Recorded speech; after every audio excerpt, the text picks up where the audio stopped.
Good morning my dear students. आज हम आपकी क्लास 5th का हिंदी लिटरेचर का चैप्टर 4 पढ़ेंगे। चैप्टर 4 में एक बूंद एक बहुत ही अच्छी प्यारी सी कविता है। इस कविता को अयोध्या सिंह उपाध्याय हरिओद जी ने लिखा है। अयोध्या सिंह उपाध्याय हरिओद जी का जीवन परिचय एवं उनकी साहित्यिक उपलब्धियां। द्विवेदी युग के प्रतिनिधि कवि और लेखक अयोध्या सिंह उपाध्याय हरिओद जी का जन्म 1865 ईस्वी में उत्तर प्रदेश के आजमगढ़ जिले में निजामाबाद नामक स्थान पर हुआ था। और इनके पिताजी का नाम क्या था? पंडित भोला सिंह उपाध्याय जी तथा इनकी माताजी का नाम रुक्मणी देवी था। स्वाध्याय से मतलब खुद से ही ये पढ़ते थे। स्वाध्याय से इन्होंने हिंदी, संस्कृत, फारसी और अंग्रेजी मतलब 4 भाषाओं का, हिंदी, संस्कृत, फारसी और अंग्रेजी भाषा का अच्छा ज्ञान प्राप्त कर लिया। इन्होंने लगभग 20 वर्ष तक कानूनगो के पद पर कार्य किया। इनके जीवन का ध्येय अध्यापन ही रहा, मतलब इनका जीवन का ध्येय था कि हमको खूब पढ़ना लिखना है। इसलिए इनने क्या किया था? काशी हिंदू विश्वविद्यालय में अवैतनिक रूप से अध्यापन कार्य किया। अवैतनिक मीन्स ये अपन काम करते थे और उसकी तनख्वाह वगैरह नहीं लेते थे, है ना, कार्य करते थे बस। इनकी रचना प्रिय प्रवास पर इन्हें हिंदी के सर्वोत्तम पुरस्कार मंगला प्रसाद पारितोषिक से सम्मानित किया गया और 1947 मतलब 1947 में इनकी डेथ हो गई, अर्थात इनकी मृत्यु हो गई। साहित्यिक गतिविधियाँ। प्रारंभ में हरिओद जी ब्रज भाषा में काव्य रचना किया करते थे, मतलब स्टार्टिंग में ये ब्रज भाषा में काव्य रचना करते थे, परंतु बाद में धीरे धीरे क्या हुआ? महावीर प्रसाद द्विवेदी जी की प्रेरणा से इन्होंने खड़ी बोली हिंदी में काव्य रचना की। मतलब ब्रज भाषा में पहले करते थे, फिर किससे ये प्रेरित हुए? महावीर प्रसाद द्विवेदी जी से। उनकी प्रेरणा से ये खड़ी बोली हिंदी में काव्य रचना करने लगे। हरिओद जी के काव्य में लोक मंगल का स्वर मिलता है। हिंदी साहित्य में स्थान। हरिओद जी अपने जीवन काल में कवि सम्राट, साहित्य वाचस्पति आदि उपाधियों से सम्मानित हुए। हरिओद जी अनेक साहित्यिक सभाओं एवं हिंद साहित्य सम्मेलनों के सभापति भी रहे हैं और इनकी साहित्यिक सेवाओं का ऐतिहासिक महत्व है। निसंदेह ये हिंदी साहित्य की एक महान विभूति हैं।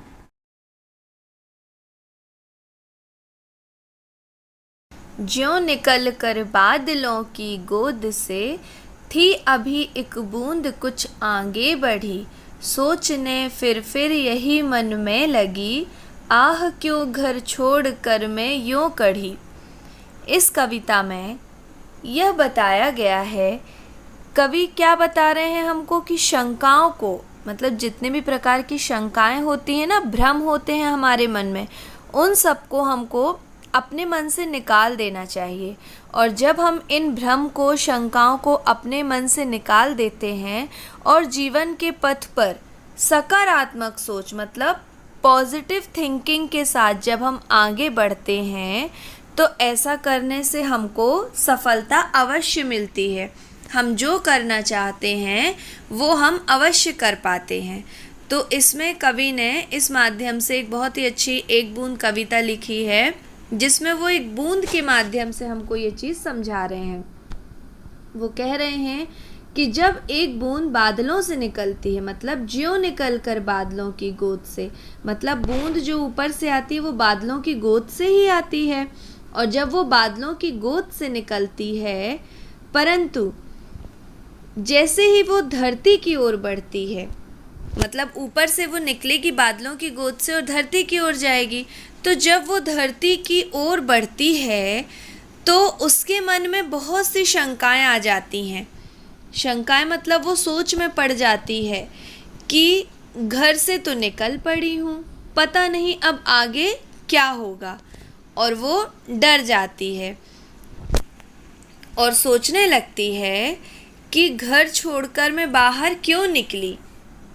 तो ये आपके फर्स्ट पैराग्राफ का अर्थ हो गया। अब देखिए सेकंड पैराग्राफ में लिखा हुआ है, देव मेरे भाग्य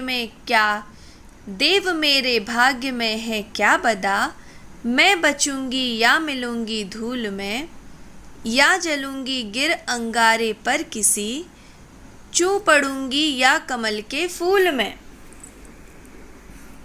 इसमें वो कहती है कि वो ईश्वर से पूछ रही है, हे देव, वो ईश्वर से पूछती है कि मेरे भाग्य में क्या लिखा है, मैं बचूंगी या किसी मिट्टी में मिल जाऊंगी, अंगारे में या जलूंगी गिर अंगारे पर किसी। मतलब वो बोलती है कि मैं अंगारे में गिरकर जल जाऊंगी या किसी कमल के फूल पर गिर जाऊंगी। तभी क्या होता है, तीसरे पैराग्राफ में देखिए, बह गई उस काल एक ऐसी हवा, वह समुंदर ओर आई अनमनी, एक सुंदर सीप का था मुंह खुला, वह उसी में जा पड़ी मोती बनी। तब क्या होता है, एक समुद्र का एक हवा का झोंका आता है और उसे कहाँ ले जाता है, समुद्र की ओर ले जाता है। हवा के झोंके के साथ वह बह के चली जाती है और वहाँ पर क्या होता है, एक सुंदर सी सीप का मुंह खुला होता है। तो ये बूंद जाकर उसी पे गिर जाती है और गिरकर सुंदर सीप पे गिरकर ये बूंद मोती बन जाती है। तो कवि इस माध्यम से कहते हैं, फोर्थ पैराग्राफ में देखिए क्या है, लोग यूं ही हैं झिझकते सोचते, जबकि उनको छोड़ना पड़ता है घर, किंतु घर का छोड़ना अक्सर उन्हें बूंद लो कुछ और ही देता है कर। मतलब कवि कह रहे हैं कि ठीक इसी प्रकार से, मतलब इसी बूंद के प्रकार से लोग क्या करते हैं, लोग भी अपनी ज़िंदगी में आगे बढ़ने से बहुत झिझकते हैं, डरते हैं, बहुत ज़्यादा घबराते हैं, जबकि क्या होता है, उनको तो घर छोड़ना ही पड़ता है, अर्थात उनको आगे बढ़ना ही होता है। किंतु घर का छोड़ना अक्सर उन्हें बूंद लो कुछ और ही देता है कर। मतलब किंतु यदि मनुष्य क्या करे, मनुष्य साहस और अच्छी सोच के साथ यदि आगे बढ़ेगा, साहस के साथ, है ना, और हमेशा अच्छी सोच मतलब पॉजिटिव थिंकिंग कि मैं जो करूँगा वो अच्छा होगा करके यदि वो आगे बढ़ता है तो जीवन में उसको सफलता अवश्य मिलती है। किस प्रकार, जिस प्रकार एक साधारण सी जो बूंद है वो सीप में गिरकर बहुमूल्य मोती बन गई है। इसीलिए कवि ने इस पंक्ति के माध्यम से, इस कविता के माध्यम से बूंद से तुलना करते हुए बताया है। शब्दों के अर्थ, नियति का अर्थ होता है भाग्य, बदा का अर्थ होता है होनी या भाग्य में लिखा हुआ, बूंद या लो इसका अर्थ होता है बूंद जैसा, बूंद लो बूंद जैसा। कढ़ी का अर्थ होता है निकली। अनमनी बिना मन के। मौखिक और लिखित प्रश्नों के उत्तर। मौखिक प्रश्न पहला, इस कविता के कवि का क्या नाम है? तो इस उत्तर को आप पूरा लिखेंगे। इस कविता के कवि का नाम अयोध्या सिंह उपाध्याय हरिऔध है। प्रश्न दूसरा, बूंद कहाँ से निकली? तो इसे आप लिखेंगे बूंद बादलों की गोद, बादलों से निकली। इसको आप ऐसे लगा के कि बादलों से या बादलों की गोद से। तो बूंद कहाँ से निकली? बादलों की गोद से निकली। बूंद के मन की दशा कैसी थी? तो तीसरे उत्तर में लिखेंगे कि बूंद का मन स्थिर नहीं था। इसमें पूछा है कि उसके मन की दशा कैसी थी, बूंद के मन की। तो बूंद का मन स्थिर नहीं था ना, वो नहीं जानती थी कि वह कहाँ जाकर गिरेगी। लिखित प्रश्नोत्तर। प्रश्न पहला, बूंद रास्ते में क्या क्या सोच रही थी? तो बूंद के मन में तो बहुत कुछ आ रहा था ना, उसको लग रहा था कि मैं कहाँ जाऊँगी, कहाँ जाकर गिरूँगी, क्या होगा। तो इसके उत्तर को हम इस प्रकार से लिखेंगे कि बूंद रास्ते में सोच रही थी कि वह कहाँ जाकर गिरेगी। मेरे भाग्य में जीना है या मरना, मैं धूल में मिलूंगी या अंगारे पर गिरूंगी या किसी कमल के फूल में गिरूंगी। ये सारी बातें बूंद रास्ते में सोच रही थी। प्रश्न दूसरा, बूंद समुद्र की ओर किस प्रकार आई। तो समुद्र के पास कैसे आई थी ये भी हमने कविता के अर्थ में समझा था कि हवा का एक झोंका उसे उधर ले आया था। तो इसे आप पूरा उत्तर लिखेंगे कि बूंद समुद्र की ओर किस प्रकार आई, क्वेश्चन में पूछा है। तो हम लिखेंगे कि बूंद को हवा का एक झोंका उधर ले आया था। मौखिक और लिखित प्रश्नोत्तर के बाद प्रश्न तीसरा आता है, इस पंक्ति का अर्थ स्पष्ट करो। अब इसमें आपको एक पंक्ति दी हुई है, लोग यूं ही हैं झिझकते सोचते, जबकि उनको छोड़ना पड़ता है घर, किंतु घर का छोड़ना अक्सर उन्हें बूंद लो कुछ और ही देता है कर। तो इस पंक्ति का हमको अर्थ स्पष्ट करना है। तो इस पंक्ति में कवि क्या बता रहे हैं कि जब भी लोग कोई कार्य प्रारंभ करते हैं या घर छोड़कर दूसरे शहर में जाते हैं तो दूसरी जगह में जाने से उनको डर लगता है, वो सकुचाते हैं, घबराते हैं, हजार तरह की बातें सोचते हैं, किंतु उन्हें वो कार्य करना या घर का छोड़ना बूंद के समान ही उन्नति के शिखर पर पहुंचा सकता है। मतलब यदि वो डर रहे हैं, सोच रहे हैं, हजार प्रकार की बातें सोच रहे हैं, दूसरे शहर में जाने से डर रहे हैं, तो उनको डरना नहीं चाहिए, क्योंकि उनका वो कार्य, जैसे बूंद अपना घर छोड़कर आती है बादलों का, और बूंद को देखा ना कैसे सीप के मुंह में गिर गई और मोती बन गई, उसी प्रकार उनको बूंद के समान ये सोचना चाहिए कि वो भी उन्नति के शिखर पर पहुंच सकते हैं। अतः इस तरह के कार्यों में सकुचाना या झिझकना नहीं चाहिए।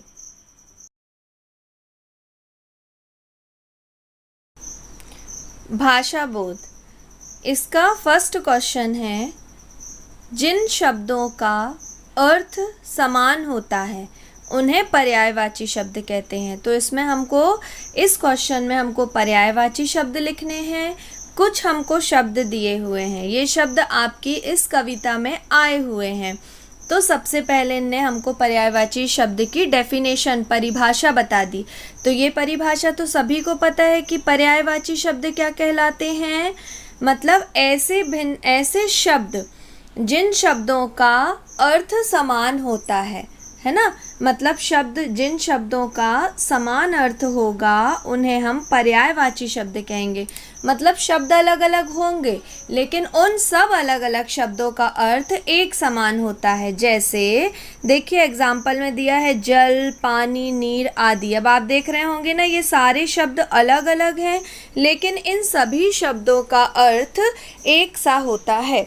ये सारे पानी के पर्यायवाची हैं। तो अब क्वेश्चन है हमारा कि इन शब्दों के दो पर्यायवाची लिखिए। दो पर्यायवाची लिखना है। एक शब्द हमको कविता में मिल जाएगा और दूसरा शब्द हमको खुद पता करके लिखना है।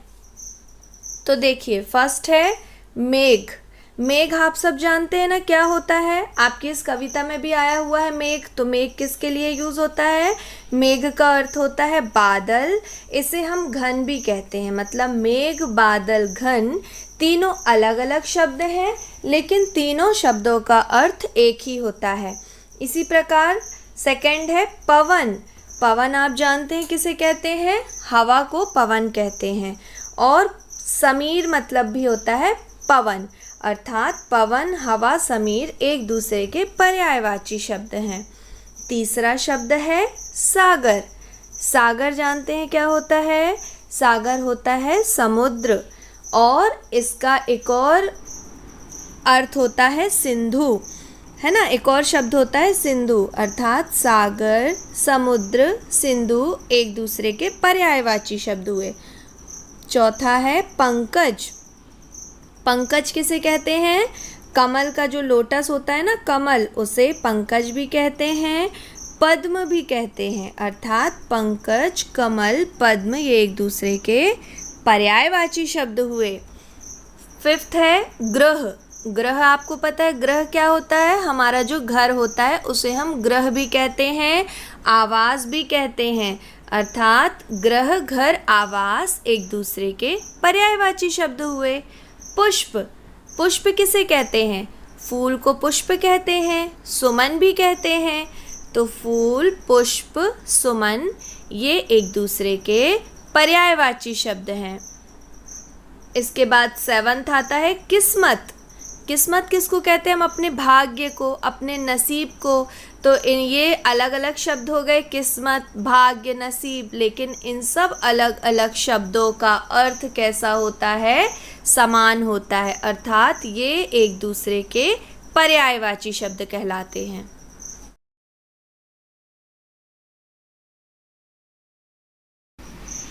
बहुविकल्पी प्रश्न, MCQs। तो क्वेश्चन देखिए क्या है, रंगीन शब्द के, रंगीन शब्द मतलब ये जो नीचे दिए हुए हैं, रंगीन शब्द के सही बहुवचन रूप पर सही का चिन्ह लगाना है।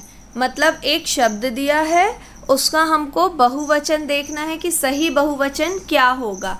हमारे सामने 4 शब्द दिए हुए हैं, उनमें से एक उसका सही बहुवचन है। तो देखिए एक, सबसे पहला लिखा हुआ है एक। एक का बहुवचन क्या होगा? 2, 2 नहीं होता। 4, 4 भी नहीं होता। बहुत, बहुत भी नहीं होगा। एक का होता है अनेक, एक का बहुवचन होगा अनेक। बूंद, बूंद का बहुवचन क्या होगा? बूंदों, बूंदें, बूंदे या बूंदों। तो बूंद का होता है बूंदें। देखिए कैसे लिखते हैं, ये दा के ऊपर भी बिंदी आती है, बूंदें। सीप, सीप जानते हैं ना, सीप क्या होता है? सीप पे जो मोती बूंद गिरी थी, बूंद गिर के क्या बन गई थी? मोती बन गई थी। तो सीप का बहुवचन बताना है। सीप का बहुवचन क्या होता है? सीपों, सीपें, सीपियाँ या सीपें। तो सीपें होता है, पा के ऊपर बिंदी आएगी, सीपें। हवा, हवा जानते हैं हवा क्या होता है? हवा, पवन। तो हवा का बहुवचन क्या होगा? हवाएं, हवाओं, हवाएं या हवाइयाँ। तो हवा का होता है हवाएं, ए के ऊपर चंद्र बिंदी आएगी, वो सही होगा उसका बहुवचन। अब आता है अंगारा, लास्ट है अंगारा। तो अंगारा का बहुवचन क्या होता है? अंगारों, अंगारें, अंगारों या अंगारे। तो अंगारा का होता है अंगारे। तो ये आपको सभी के बहुवचन समझ में आ गए होंगे। इनको जो इनका सही बहुवचन है उसको टिक करना है।